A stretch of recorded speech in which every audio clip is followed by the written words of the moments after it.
Bhopal operation सिंदूर की सफलता पर देश की सबसे बड़ी तिरंगा यात्रा का आयोजन श्यामा प्रसाद मुखर्जी नगर में होगा। हुजूर विधायक रामेश्वर शर्मा ने जानकारी देते हुए बताया कि इस तिरंगा यात्रा में लगभग 50,000 दोपहिया वाहन सम्मिलित होंगे। वहीं 1 लाख लोग यात्रा में शामिल होंगे। 1100 से अधिक स्थानों पर यात्रा का स्वागत किया जाएगा। यात्रा में मुख्य अतिथि के रूप में मुख्यमंत्री डॉक्टर मोहन यादव, विशिष्ट अतिथि के रूप में बीजेपी प्रदेश अध्यक्ष हेमंत खंडेलवाल शामिल होंगे। 35 किलोमीटर की ये यात्रा श्यामा प्रसाद मुखर्जी नगर से प्रारंभ होकर बैरागढ़ के दीनदयाल गल्ला मंडी में समाप्त होगी। उन्होंने कहा, ये यात्रा 14 अगस्त को इसलिए निकाली जाती है क्योंकि 14 अगस्त वो काला दिन है जिस दिन भारत का विभाजन हुआ था, पर वो दिन दूर नहीं जब लाहौर में भारत का झंडा लहराएगा। ऑपरेशन सिंदूर पर भारत की सबसे विशाल तिरंगा यात्रा हर वर्ष की भांति इस वर्ष भी डॉक्टर श्यामा प्रसाद मुखर्जी नगर से प्रारंभ होगी। आज हिंदुस्तान के जन मन में, हिंदुस्तान के हर घर में तिरंगा पहुंचाने का अभिनव अभियान भारत के प्रधानमंत्री आदरणीय नरेंद्र मोदी जी के आह्वान पर लिया गया।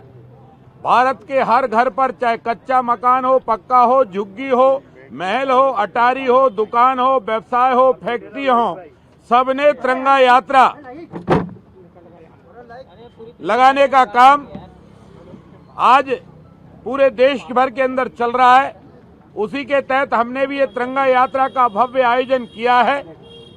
ये तिरंगा यात्रा की शुरुआत मध्य प्रदेश के लोकप्रिय मुख्यमंत्री आदरणीय डॉक्टर मोहन यादव जी इस कार्यक्रम के मुख्य अतिथि हैं। उनके नेतृत्व में ये यात्रा का शुभारंभ होगा। विशिष्ट अतिथि के रूप में भारतीय जनता पार्टी मध्य प्रदेश के अध्यक्ष विधायक हेमंत खंडेलवाल जी उपस्थित रहेंगे। लगभग 50,000 से अधिक टू व्हीलर वाहन इस यात्रा में सम्मिलित होंगे। 1 लाख से अधिक लोग होंगे। 1100 से अधिक स्थानों पर इस तिरंगा यात्रा का भव्य स्वागत होगा।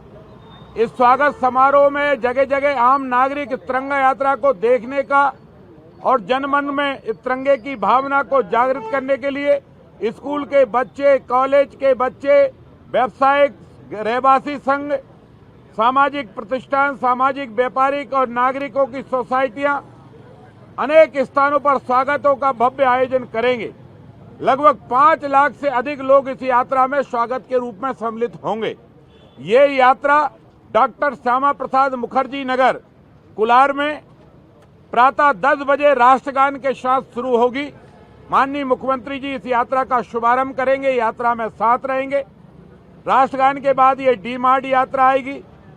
ये भी डॉक्टर श्यामा प्रसाद मुखर्जी नगर का ही हिस्सा है। के बाद सीआई हाइट के चौराहे पर आएगी। ये भी कोलार का श्यामा प्रसाद मुखर्जी नगर 6 लेन का ही रोड का हिस्सा है। फिर बीमा कुंज पर आएगी और बीमा कुंज के बाद सरधर्म पुल, चूना भट्टी,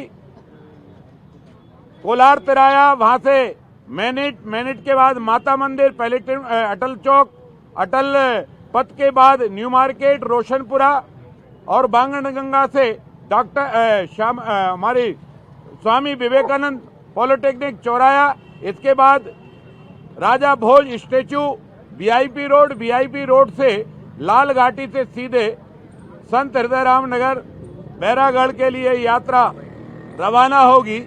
वहां दीनदयाल उपाध्याय गल्ला मंडी में जाकर ये यात्रा का समापन होगा। लगभग 35 किलोमीटर लंबी यात्रा में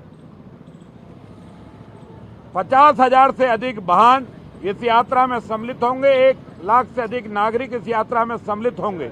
मैं आप सबके समाचार पत्रों और चैनलों के माध्यम से यही रिक्वेस्ट और प्रार्थना करूंगा कि आज भारत के प्रधानमंत्री जी ने हर जनमन को जागृत किया है कि अपने घरों पर तिरंगा लगाओ। जिनके घरों पर तिरंगे लग गए हैं वो बधाई, जिनने नहीं लगाए उनसे प्रार्थना कि वो भी तिरंगा अपने अपने निवास पर जल्दी लगाएं और हो सके तो इस तिरंगा यात्रा में सम्मिलित अवश्य हों। अगर वो इस तिरंगा यात्रा में सम्मिलित होंगे, राष्ट्रभक्त नागरिक, हम शहीदों का सम्मान करेंगे।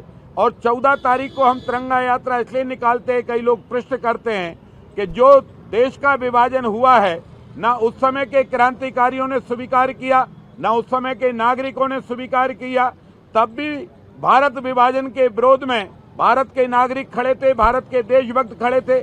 आज भी भारत के नागरिकों की मांग है और मैं भारत सरकार के गृह मंत्री आदरणीय अमित शाह जी को हृदय से धन्यवाद दूंगा। उन्होंने तो सदन के में भी कहा है कि आज नहीं तो कल जो पाकिस्तान अधिकृत कश्मीर है, पीओके जिसको हम बोलते हैं, वो भारत में मिलाया जाएगा। एक दिन ऐसा भी आएगा कि 14 अगस्त की अंधेरी रात हटेगी और 15 अगस्त का सूरज उगकर लाहौर की छाती पर तिरंगा फहराने का अवसर भी देशभक्त नागरिकों को प्राप्त होगा।